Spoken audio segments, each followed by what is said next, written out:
എല്ലാവർക്കും സ്വാഗതം. ഇന്ന് നമ്മൾ ലണ്ടൻ എന്ന ചരിത്രം നിറഞ്ഞ നഗരത്തിലെ ചില പ്രശസ്തമായ സ്ഥലങ്ങൾ കാണാനാണ് പോകുന്നത്. ലണ്ടനിൽ ഒരിക്കലും വന്നിട്ടില്ലാത്തവർക്ക് പോലും ഈ നഗരത്തിൻ്റെ ഭംഗിയും ചരിത്രവും എളുപ്പം മനസ്സിലാക്കാൻ കഴിയുന്ന ഒരു യാത്രയാണിത്. അപ്പോൾ ഈ നടത്തയാത്ര എൻ്റെ കൂടെ ആരംഭിക്കാം. നമ്മൾ ഇപ്പോൾ ബക്കിംഗ്ഹാം പാലസിലേക്ക് പോകുന്ന വഴിയിലാണ്. ഈ വഴി നടക്കുമ്പോൾ റോഡിൻ്റെ ഇരുവശത്തും കല്ലുകൊണ്ട് നിർമ്മിച്ച ചില തൂണുകൾ കാണാം. ഈ തൂണുകളിൽ ഒരു കാലത്ത് ബ്രിട്ടീഷ് ഭരണത്തിൻ്റെ കീഴിലുണ്ടായിരുന്ന പല രാജ്യങ്ങളുടെ പേരുകളാണ് കൊത്തിവെച്ചിരിക്കുന്നത്. ഇത് കാണുമ്പോൾ ബ്രിട്ടൻ ഒരു കാലത്ത് എത്ര വലിയ സാമ്രാജ്യമായിരുന്നുവെന്ന് മനസ്സിലാകും. ലണ്ടനിൽ നടക്കുന്നത് ഒരു തുറന്ന ചരിത്ര പുസ്തകത്തിലൂടെ നടക്കുന്നത് പോലെയാണ്.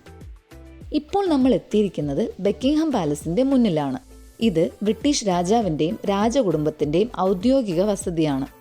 ഈ വലിയ കൊട്ടാരത്തിൻ്റെ രൂപവും ചുറ്റുമുള്ള അന്തരീക്ഷവും കാണുമ്പോൾ രാജകീയത എന്ന വാക്കിന് അർത്ഥം മനസ്സിലാകും. ലണ്ടനിലെ ഏറ്റവും പ്രധാനപ്പെട്ട കെട്ടിടങ്ങളിൽ ഒന്നാണ് ഇത്. ബക്കിംഗ്ഹാം പാലസിന്റെ മുൻവശത്തു തന്നെയാണ് വിക്ടോറിയ മെമ്മോറിയൽ എന്ന സ്മാരകം.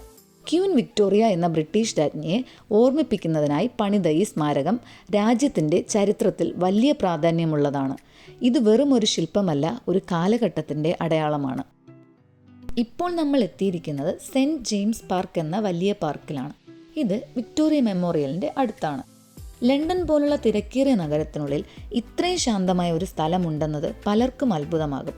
പച്ചപ്പും വെള്ളവും പക്ഷികളുടെ ശബ്ദവും എല്ലാം ചേർന്ന് മനസ്സിന് ശാന്തത നൽകുന്ന ഇടമാണിത്.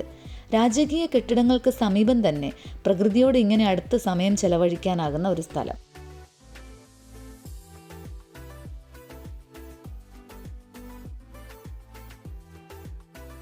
ഇനി നമ്മൾ ലണ്ടൻ്റെ ഏറ്റവും പ്രശസ്തമായ അടയാളങ്ങളിലൊന്നായ ബിഗ് ബെൻ്റെ അടുത്തേക്ക് പോകുന്നു. ഇത് ബക്കിംഗ്ഹാം പാലസിൽ നിന്ന് ഒരു 5 മിനിറ്റ് നടക്കാവുന്ന ദൂരമേ ഉള്ളൂ.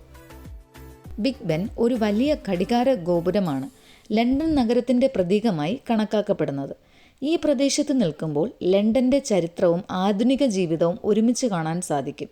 അങ്ങനെ ലണ്ടൻ നഗരത്തിലെ ഇന്നത്തെ ഈ ചരിത്രപരമായ നടത്തയാത്ര ഇവിടെ അവസാനിപ്പിക്കുകയാണ്. ഈ യാത്ര നിങ്ങൾക്ക് ലണ്ടൻ എന്ന നഗരത്തെക്കുറിച്ച് ഒരു ചെറുതായൊരു ധാരണ നൽകിയിട്ടുണ്ടെന്ന് കരുതുന്നു. മറ്റൊരു വീഡിയോയുമായി വീണ്ടും കാണാം. നന്ദി, നമസ്കാരം.